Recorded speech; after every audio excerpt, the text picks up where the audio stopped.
आज से लाखों वर्ष पहले त्रेता युग में जब सूर्यदेव ने विश्वकर्मा देव की पुत्री देवी संज्ञा के साथ विवाह रचाया, पर विवाह के बाद सूर्यदेव जब भी देवी संज्ञा के समीप आते तो देवी संज्ञा सूर्यदेव के तेज को सहन नहीं कर पाती।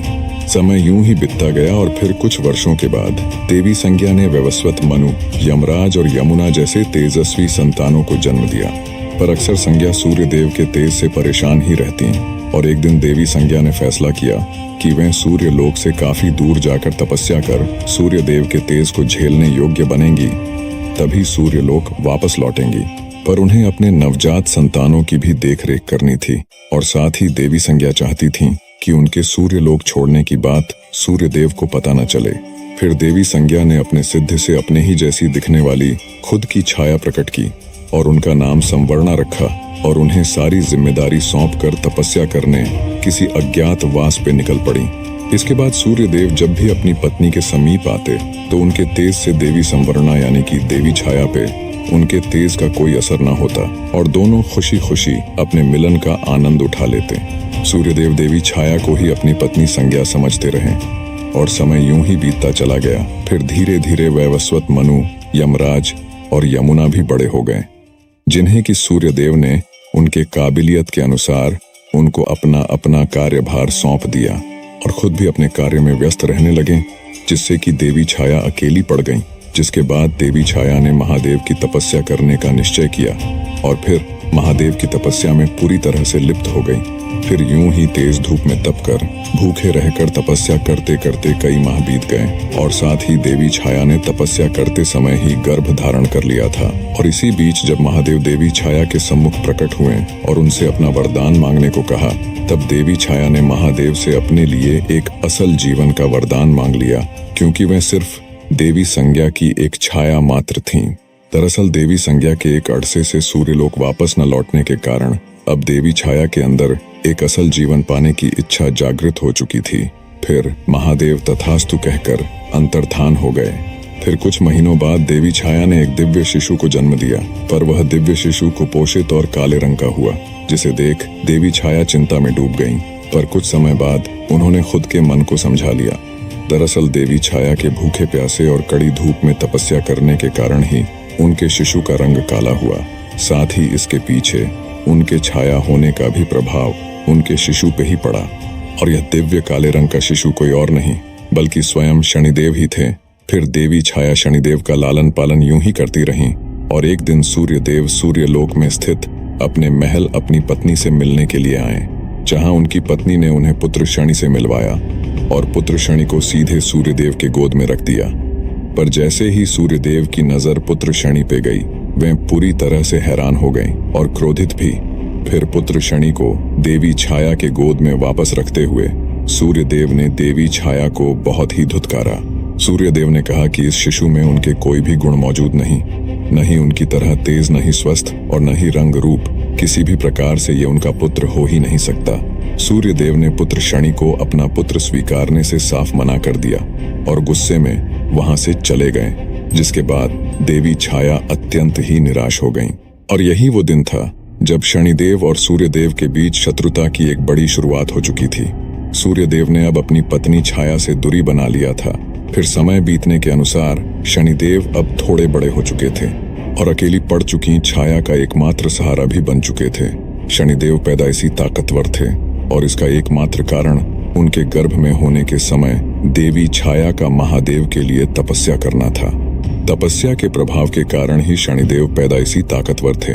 ताकतवर होने के साथ साथ वे थोड़े गुस्सैल और शरारती भी थे। बेहद कम उम्र होने के बावजूद भी उन्होंने कई गंधर्वों को युद्ध में अकेले ही परास्त कर दिया था, यहाँ तक कि देवताओं को भी टक्कर देने लगे थे।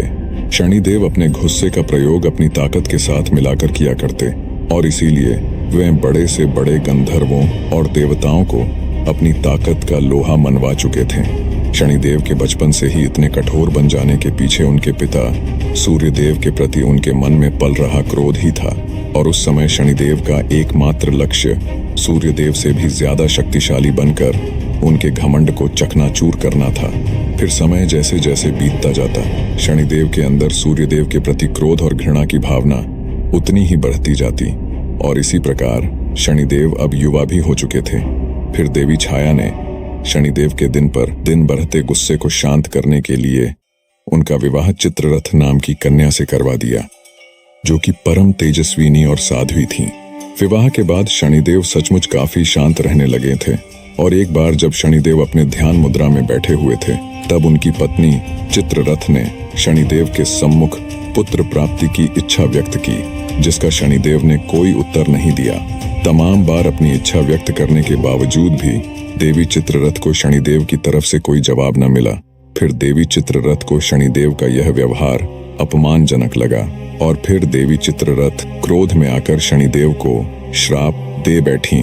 देवी चित्ररथ के श्राप के दौरान शनिदेव यदि किसी को मात्र सिर्फ देख भी लें तो उसकी तबाही निश्चित थी, यानी कि देवी चित्ररथ ने उन्हें किसी को नजर उठाकर न देखने का श्राप दे दिया। ध्यान मुद्रा से उठने के बाद शनिदेव को अपने भूल का आभास हुआ और उन्होंने अपनी पत्नी को मनाने की बेहद कोशिश की, जिसके बाद देवी चित्ररथ को भी अपनी गलती का एहसास हुआ। पर श्राप को निष्फल करने की शक्ति देवी चित्ररथ के पास न थी और फिर इस घटना के बाद से शनिदेव अपना सिर नीचे करके चलने लगे।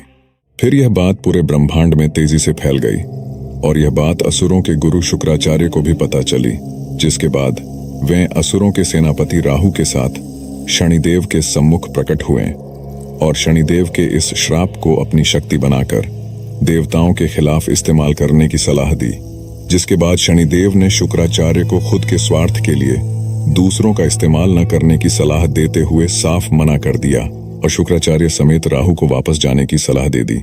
इसी बीच देवी संज्ञा पृथ्वी से सूर्यदेव के तेज को झेलने योग्य बनकर सूर्यलोक वापस लौट आई और फिर उन्हें अपने पीठ पीछे हुए सभी करतूतों का पता चल गया, जिसके बाद वे देवी छाया पे अत्यंत ही क्रोधित हुईं और सूर्यदेव को सब कुछ सच सच बता दिया।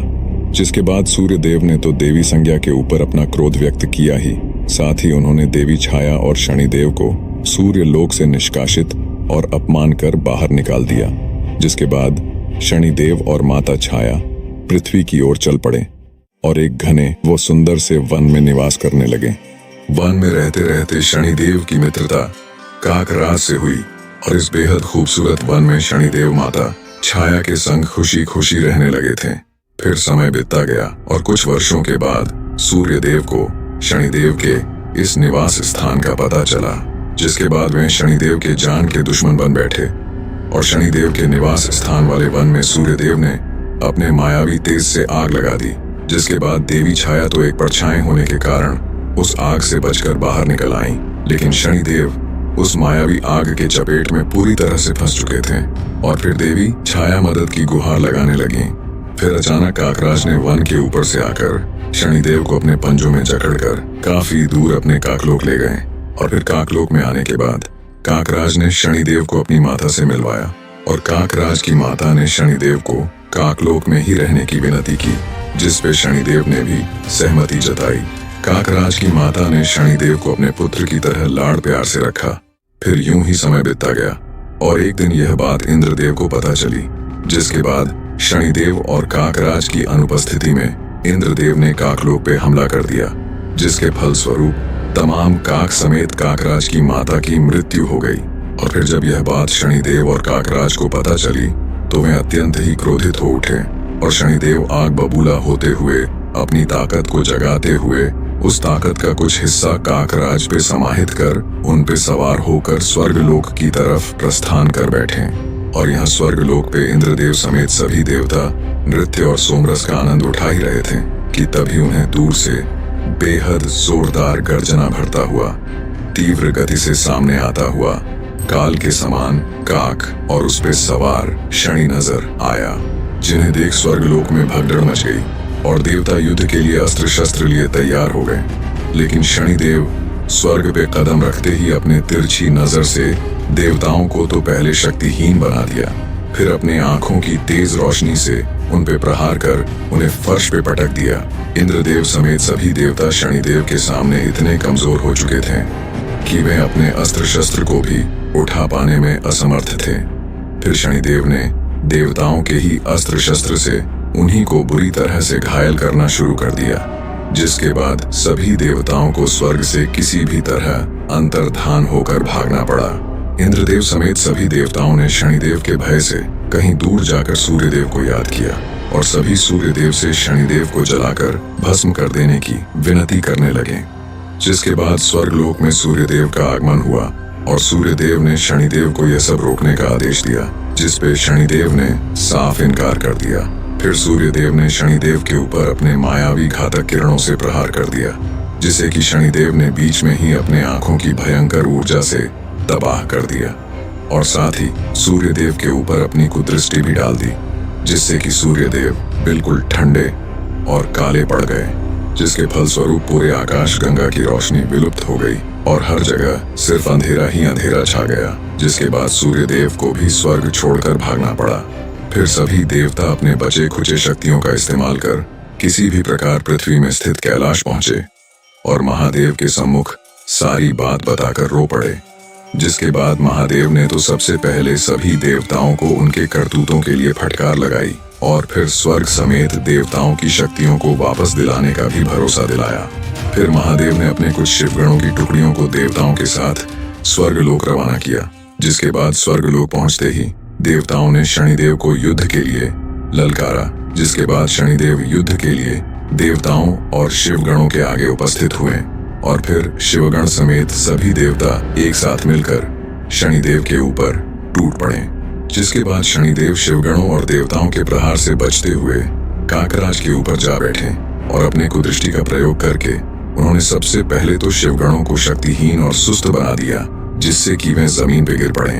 फिर शनिदेव ने अपने कुदृष्टि से इंद्रदेव और सूर्यदेव को वहीं मूर्छित कर दिया और यह देख बाकी देवता स्वर्गलोक से अंतर्धान हो गए। फिर शनिदेव ने इंद्रदेव से देवराज का राज मुकुट छीनकर अपने पास रख लिया और फिर इंद्रदेव समेत सूर्यदेव को स्वर्ग में ही अपना बंदी बनाकर बंदी गृह में डाल दिया और यहाँ अग्निदेव और वरुण देव समेत बाकी देवता स्वर्गलोक से दोबारा से भागते हुए कैलाश महादेव के पास आ पहुंचे और महादेव को सारी बात बताते हुए उन्हें स्वयं स्वर्गलोक चलकर शनिदेव को समाप्त करने की विनती करने लगे। इतना सुनते ही महादेव कैलाश से अंतर्धान हो गए और देवता देखते ही रह गए और यहाँ स्वर्गलोक पे शनिदेव पूरी तरह से अपना आधिपत्य जमा कर बैठ चुके थे एवं इंद्रदेव समेत सूर्यदेव को एक बड़ा दंड देने की तैयारी में जुट चुके थे कि अचानक स्वर्गलोक में एक सैलाब सा आ गया। पूरा स्वर्ग थर्रा उठा। फिर आगमन हुआ देवों के देव महादेव का। जिसके बाद महादेव ने शनिदेव को यह सब रोकने का आदेश दिया, पर शनिदेव ने अपना सिर झुकाए हुए ही इनकार कर दिया। फिर महादेव ने शनिदेव को युद्ध करने को कहा, जिसके बाद शनिदेव अपने सम्मुख इतनी बड़ी शक्ति देख घबरा गए और जल्दबाजी कर बैठे। शनिदेव ने सीधा अपनी कुदृष्टि महादेव पर ही डाल दी, जिसके जवाब में महादेव ने अपने तीसरे नेत्र को शनिदेव की तरफ थोड़ी सी खोल दी, जिसके फलस्वरूप महादेव के तीसरे नेत्र से निकले थोड़े से ही ऊर्जा से शनिदेव का शरीर बीच से फट गया और वे बुरी तरह से घायल हो गए। फिर वे काफी ज्यादा तेज झटके से पृथ्वी की तरफ गिरते चले गए। शनिदेव के मूर्छित होते ही देवताओं की शक्ति वापस आ गई और यहाँ महादेव के त्रिनेत्र से निकले थोड़े से ही ऊर्जा में इतनी ताकत थी कि शनिदेव स्वर्ग से नीचे की तरफ गिरते हुए पृथ्वी काफी तीव्र गति से पहुंच गए और तमाम पेड़ पौधों को ध्वस्त करते हुए एक पीपल के पेड़ में जा अटके। शनिदेव पूरी तरह से अधमरा हो चुके थे। ऐसा लगता था जैसे कि वे अब नहीं रहे, पर कुछ देर बाद उन्हें होश आया और फिर उन्हें महादेव की शक्ति का एहसास हुआ। जिसके बाद शनिदेव महादेव से काफी ज्यादा प्रभावित हुए और उन्हें अपना गुरु मानते हुए पीपल के पेड़ में वैसे ही पड़े पड़े महादेव की तपस्या में लीन हो गए। शनिदेव में इतनी भी ताकत नहीं बची थी कि वे थोड़ा हील भी सकें। फिर काफी वर्षों तक पीपल के पेड़ में ऐसे ही पड़े पड़े घोर तपस्या करने के बाद महादेव शनिदेव से काफी प्रसन्न हुए और महादेव शनिदेव की क्षमता और साहस से तो पहले से ही काफी प्रभावित थे। इसलिए उन्होंने शनिदेव को पीपल के पेड़ से अंतर्धान कर सीधे अंतरिक्ष में ला खड़ा कर दिया और पहले जैसे स्वस्थ भी बना दिया। साथ ही महादेव ने शनिदेव को एक दिव्य त्रिशूल भी भेंट किया, जिसके बाद महादेव ने शनिदेव को एक लोक भी भेंट किया, जिसको महादेव ने शनिलोक नाम दिया। और आखिर में महादेव ने समस्त ब्रह्मांड के देवी देवताओं की मौजूदगी में शनिदेव को पूरे ब्रह्मांड का न्यायाधीश घोषित किया, यानी कि न्याय के देवता।